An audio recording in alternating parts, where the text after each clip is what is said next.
Direction cosines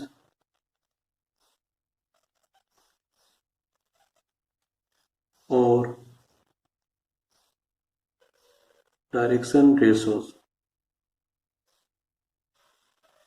इसको हम लोग डी सी से लिखते हैं और इसको हम लोग डी आर से लिखते हैं।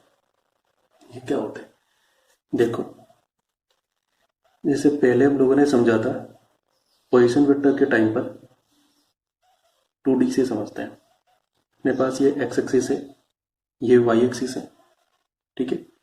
यहाँ ये ओरिजिन है, यहाँ पर कोई पॉइंट है ए और इसको मैं इस बार एक्स कोमा वाई से लिख रहा हूँ, ठीक है।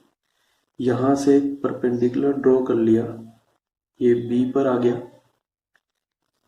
यहाँ से ये वाली जो डिस्टेंस है ये एक्स है और ये वाली जो डिस्टेंस है ये कितनी है, वाई है, ठीक है। तो मैं यहाँ पर एक ट्राइंगल कंप्लीट कर लेता हूँ।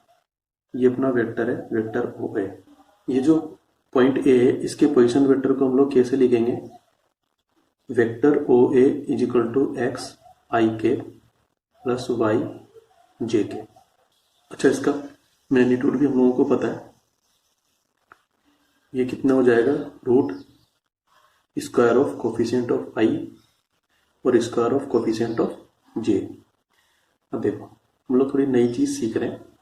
मान लिया कि ये जो वेक्टर है ना, ये कहाँ से प्लस एक्स एक्सिस के साथ में कुछ एंगल बना रहा है और इस एंगल को हम लोग अल्फा लिख रहे हैं, ठीक है। अब ये जो ट्राइंगल है, कौन सा वाला ट्राइंगल,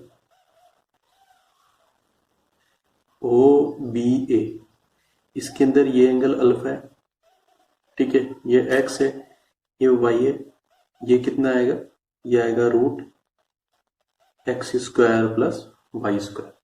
यहां से हम लोगों को कोस अल्फा लिखना है। कोस अल्फा आएगा बेस डिवाइडेड बाई हाइपोटेन्यूज, ठीक है, यानी कि O B divided by O A. तो कोस अल्फा कितना होगा, X divided by root x square plus Y square. इसी तरीके से मान लो ये जो वेक्टर है इसने प्लस वाई एक्सिस के साथ में, प्लस वाई मतलब ये प्लस वाई एक्सिस के साथ में बीटा एंगल बना रखा है, तब हम लोग कोस बीटा लिखेंगे। लेकिन किसके अंदर लिखेंगे, दूसरे ट्राइंगल में लिखेंगे। ट्राइंगल मैंने बनाया नहीं, मैं बना देता हूँ। यहाँ हम लोग एक ट्राइंगल बना डालते हैं। मान लिया ये पॉइंट सी है, ये डिस्टेंस कितनी आएगी, y, और ये डिस्टेंस कितनी है, x। तो यहाँ पर जो ट्राइंगल बनेगा वो कुछ ऐसे बनेगा, इस तरीके से। ये O है, ये A है, ये C है, ये जो डिस्टेंस है ये कितनी है, x है, ये डिस्टेंस y है और ये एंगल हमारे पास में बीटा है। ये लेंथ कितनी है, ये है root x square plus Y square. यहाँ पर हम लोगों को कोस बीटा लिखना है। कोस बीटा कितना बनेगा भाई, ये हमारा बेस है। अब O C divided by hypotenuse कितना है, ओ ए। तो ये कितना आएगा, cos beta is equal to y divided by root x square plus Y square. अब ये जो कोस अल्फा और कोस बीटा आए हैं, इसको हम वेक्टर ओ ए के डायरेक्शन कोसाइंस बोलते हैं, ठीक है। Direction cosines of vector O A R, पहला डायरेक्शन कोसाइन क्या है, कोस अल्फा, दूसरा क्या है, कोस बीटा, ठीक है। कोस अल्फा की वैल्यू कितनी है, x divided by root x square plus Y square, और कोस बीटा की वैल्यू कितनी है, y divided by root x square plus Y square. इसको हम लोग शॉर्ट नोटेशन में भी लिखा करते हैं। कोस अल्फा को स्मॉल एल से लिखते हैं, कोस बीटा को हम लोग स्मॉल एम से लिखते हैं। यह तो हो गई 2D की बात। इसी तरीके से जब हम लोग 3D में जाएंगे तो हमारे पास में जो वेक्टर होगा वो कहीं बीच से निकला हुआ होगा। 3D में इसको समझने के लिए हम लोग एक पेपर ले रहे हैं और इसको थोड़ा सा मोड़ के इस तरीके से शो करने की कोशिश कर रहे हैं कि ये कोई रूम का पार्ट है, ठीक है। हम लोग इस तरफ देख रहे हैं, ये अपना प्लस एक्स एक्सिस है, ये ऊपर की तरफ अपना प्लस वाई एक्सिस है, और इस तरफ हमारा प्लस जेड एक्सिस है। ठीक है, यहां पर हमने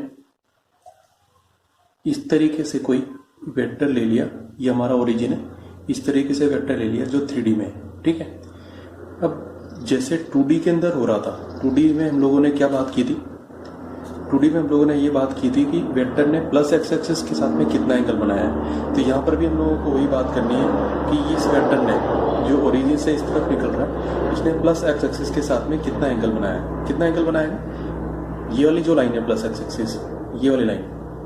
ठीक है, इस लाइन और इस वेक्टर के बीच में कुछ ऐसे टेढ़ा मेढ़ा कुछ एंगल बनेगा। ये जो एंगल होगा, इस एंगल को हम लोग अल्फा बोल रहे हैं। ठीक है, इसी तरीके से प्लस वाई एक्सिस ऊपर की तरफ है। अब ऊपर की तरफ तो इतना क्लियर कट में दिखा नहीं पाऊंगा, तो मैं थोड़ा सा इसको टेढ़ा कर रहा हूं। ठीक है, अब ऊपर की तरफ मतलब ये वाई एक्सिस अपना, इसके साथ में ये जो वेक्टर एंगल बना रहा है, इसको हम लोग बीटा मान रहे हैं, और ये हमारा प्लस जेड एक्सिस है। प्लस जेड एक्सिस के साथ में ये जो एंगल बन रहा है, इस एंगल को हम लोग गामा मान रहे हैं, और इसको आगे हम लोग यूज कर रहे हैं। ठीक है, तो इसके हिसाब से हम लोग बोलेंगे, मान लिया अपने पास कोई पॉइंट है ए, और उसके कोऑर्डिनेट्स है एक्स, वाई और जेड। ठीक है, तो उसका पोजीशन वेक्टर कितना बनेगा भाई, इसको हम लोग लिखेंगे वेक्टर ओ ए से, ये बन जाएगा एक्स आई के प्लस वाई जे के प्लस जेड के। इसका मैग्नीट्यूड कितना आएगा, modulus vector O A is equal to root of x square plus Y square plus Z square. ठीक है, जैसे यहां पे हो रहा था, यहाँ पे कोस अल्फा निकालते समय हम लोगों ने x divided by root x square plus Y square बोला, क्योंकि x एक्सिस के साथ में बन रहा था। तो सेम टाइप से हम लोग यहाँ पर कोस अल्फा को बोल सकते हैं, cos alpha is equal to x divided by root x square plus Y square plus Z square आएगा आपकी बात। इसी तरीके से कोस बीटा को हम लोग बोल सकते हैं y divided by root x square plus Y square plus Z square, और जो थर्ड आएगा उसको हम लोग गामा से रिप्रेजेंट करेंगे, cos gamma is equal to z divided by root x square plus Y square plus Z square. ये तीनों इस वेक्टर के डायरेक्शन कोसाइंस हैं।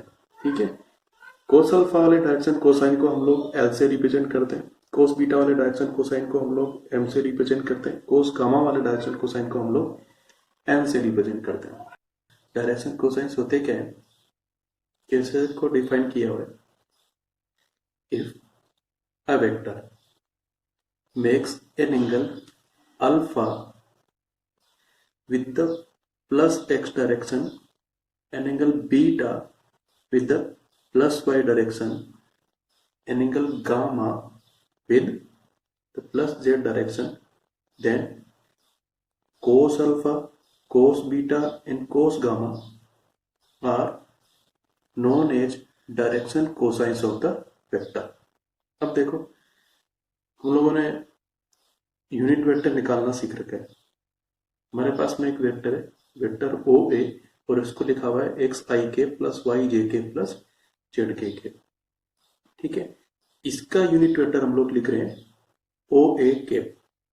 कैसे लिखेंगे, हम लोग इसमें मैग्नीट्यूड से डिवाइड कर देंगे, क्योंकि हमारे पास में एक फॉर्मूला है कि O A cap is equal to vector O A divided by magnitude of O A.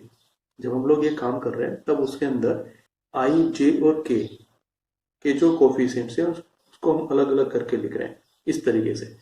तो ओ ए के कितना हो जाएगा, X divided by root x square plus Y square plus Z square I के plus Y divided by root x square plus Y square plus Z square के plus Z divided by root x square plus Y square plus Z square के।